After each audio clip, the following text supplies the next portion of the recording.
Hello world, it's Chrissy Brady-Smith. My hair is a mess. My eyes are puffy because I've been crying. So I have this uncut and raw video for you about my inner critic. That's the message today. How I deal with my inner critic in real time. I'm just now returning from an hour-long session with one of my coaches who's been my mentor for the past 4 years, and she's been training me to become a transformational leader. She's the founder of Celebration of Being. I lead the Celebration of Women workshop there, and I've also led their workshop for men. I've been doing that for the past 3 years, called Noble Man, where men come to heal their relationships with women, and it's actually held and facilitated by the feminine. It's a really powerful weekend, but this past spring, I decided it wasn't for me anymore. And that decision was created out of fear. So I'm going to be really honest with you. I realized today and over the past couple months is that I can't lead that workshop anymore because I'm too damn hard on myself. When I come home from those weekends and I receive feedback on the things that I could do better, things I can do differently, my inner critic is so strong. My inner hatred of myself is so strong that I can't go on. So I decided that workshop wasn't for me. It's too vulnerable. It was too hard. Well, I revealed this with my coach today, with Britta, that's her name. Let her know that it's this part. This inner critic is too damn heavy. And I want to transform it because I have a feeling that if I could transform this, I'd still want to lead Noble Man because that's where my heart is.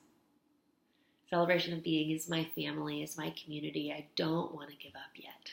So she said, okay, let's get to know this part. So we did some pretty deep healing on it.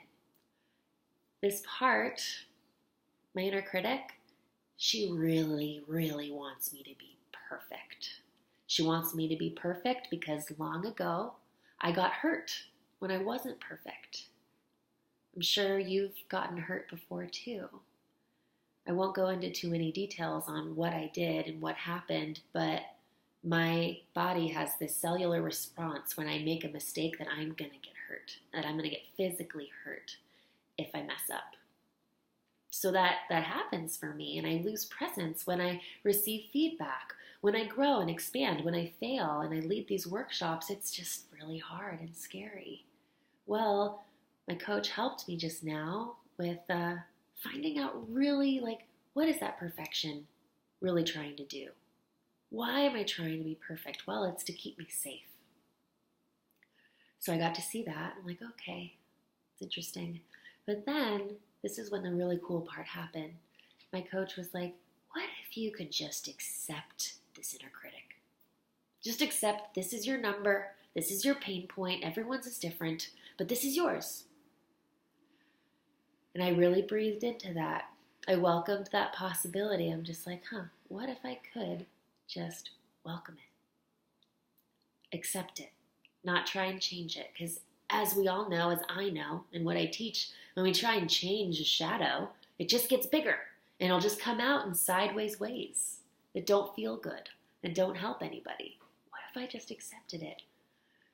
And as I accepted it and allowed it, I really got that what this part needs is patience and love and compassion. So I literally offered it like I was offering a demon this water, this milk of love, compassion, and patience. And slowly but surely, this demon of my inner critic started expanding, and that stick that she was holding that was beating the living crap out of me slowly transformed into a flower. And I just got that this is all one big blessing. When I'm resting in grace, in spirit, striving for perfection, that story, it doesn't exist anymore. It totally disappears. When I'm present and I'm patient and I'm loving and compassionate, nothing else is needed. There's all this love that gets to unfold. And as I slowly started just accepting this part, no longer pushing it away, no longer beating myself up for beating myself up, this fire in my belly just started growing and growing and growing. This was the fire of my leadership. the leadership that wants to lead, the leadership that doesn't want to give up, the leadership that wants to keep leading Nobleman, because there's a reason I've been leading it for the past 3 years. I don't want to give up now. I don't want to throw in the towel. And I'm going to take my inner critic along for the ride. And when she shows up, great, I'll accept it. Breathe into it, forgive it, and move on. So that's my story for you today. Puffy eyes and all.